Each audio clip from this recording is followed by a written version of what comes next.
नमस्कार दोस्तों, आज हम एक अवेयरनेस वीडियो करने वाले हैं। आज हम बात करने वाले हैं वाइट लाइंस की, जो कि हमारे गाल के अंदर के भाग में प्रेजेंट होती है। कई बार मेरी क्लिनिक में पेशेंट आते हैं, वो बहुत कंफ्यूज होते हैं, वो बहुत घबराए हुए होते हैं, क्योंकि उन्हें ऐसा लगता है कि उन्हें अपने मुंह में कुछ ऐसा देख लिया जो कि एक बीमारी है, एक एबनॉर्मलिटी है या फिर कोई वार्निंग साइन है, जिसकी वजह से कई बार वो उसे सेल्फ डायग्नोस कर लेते हैं, फिर सेल्फ मेडिकेशन भी स्टार्ट कर लेते हैं।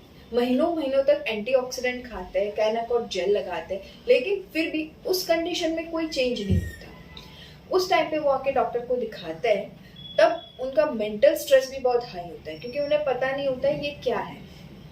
तो आज हम बात करने वाले हैं ये व्हाइट लाइंस क्या है और क्या इससे कैंसर हो सकता है। तो चलिए शुरू करते हैं। ये जो व्हाइट लाइन है, ये हमारे गाल के अंदर के भाग में प्रेजेंट होती है। ये एक फ्रिक्शनल लाइन है, जिसे हम मेडिकल टर्म में लीनिया अल्बा बकालिस भी कहते हैं। किस वजह से हमारे मुंह में ये व्हाइट लाइन देखने को मिलती है?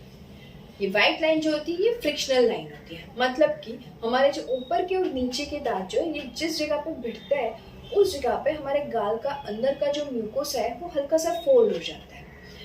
उसी जगह पे over the period of time keratinize होके वो एक वाइट डिमार्केटेड प्रोमिनेंट लाइन बन जाती है, जिसे हम कहते हैं व्हाइट लाइन या लीनिया अल्बा।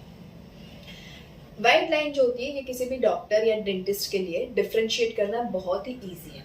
तो अगर आपको आपके मुंह में ऐसी कोई व्हाइट लाइन दिखे और आप बहुत कंफ्यूज है और को पता नहीं कि क्या है, तो अननेसेसरी स्ट्रेस लेने की बजाय आप अपने नजदीकी डॉक्टर के पास जाए, नजदीकी डेंटिस्ट के पास जाए और आपका चेकअप करवा लें, ताकि आपको पता चल जाए कि ये नॉर्मल एनाटॉमिकल फीचर है या फिर कोई और वार्निंग साइन है।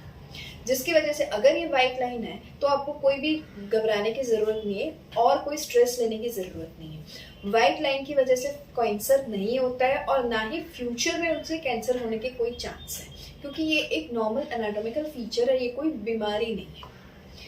इसलिए इसकी कोई ट्रीटमेंट जरूरी नहीं है। आप इसके ऊपर चाहे कितने भी जेल लगा लो, कोई भी एंटीऑक्सीडेंट खा लो, इसमें कोई फर्क पड़ने वाला नहीं है। हाँ, लेकिन अगर ये जो व्हाइट लाइन है, उसमें आपको बार बार अल्सर होता है, उसमें आपको बार बार ट्रॉमा होकर कट जाता है, तो आपको उसका रूट कॉज क्या है ये जानना बहुत जरूरी है। तो अगर आपको बार बार कट जाता है या फिर अल्सरेशन हो जाता है, तो आप अपने नजदीकी डॉक्टर के पास जाइए। डॉक्टर आपके दांतों को, ओरल कैविटी को अच्छे से चेक करेंगे और फिर जो भी उसका अंडरलाइन कॉज है वो डायग्नोस करके आपको उस हिसाब से ट्रीटमेंट बताएंगे, ताकि आपका जो गाल है वो बार बार कटना बंद हो जाए। तो ये जो व्हाइट लाइन है हमारे गाल में प्रेजेंट है, वो हमारी ओरल कैविटी का एक नॉर्मल फीचर है, ये कोई बीमारी नहीं है। तो अगर आपके मुंह में ऐसा कुछ दिखता है और आप कंफ्यूज हो, तो आपके नजदीकी डॉक्टर के पास जाइए, अपने नजदीकी डेंटिस्ट के पास जाइए, चेकअप कराइए और आपका डाउट क्लियर कर लीजिए। अननेसेसरी मेंटल ट्रॉमा से गुजरने की कोई जरूरत नहीं है। अगर आपको ये वीडियो पसंद आया तो आप लाइक, शेयर और सब्सक्राइब कर दीजिए। धन्यवाद।